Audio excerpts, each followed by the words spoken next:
Men uni nimaligini bilmayman. Nima o'zi u muhabbat?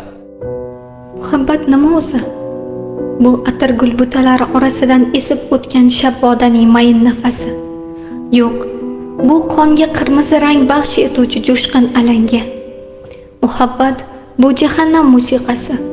Hattoki qarigan qalblar ham uni eshitganda o'zini tutib tura olmaydi. O'yinga tushib ketishadi.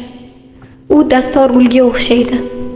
Tun boshlanishi bilan ochiladi va xuddi ayiq tovon gulidek xiyolgina esgan shabboda bilan so'lib qoladi. Muhabbat mana shunaqa. U odamni nobud qilish ham, jon ato etib, unga o'z tamg'asini yana qaytadan bosish ham mumkin. Bugun u menga, ertaga senga, indinga esa yana boshqa odamga lutf ko'rsatadi. Sababi u qo'nimsizdir. Lekin u senga abadul abad o'chmaydigan muhrni bosishi va to so'nggi nafasi chiqquniga qadar zinhor so'nmay yonib turishi ham mumkin. Chunki u boqiydir. Muhabbat ana shunaqa murakkab jumboqdir.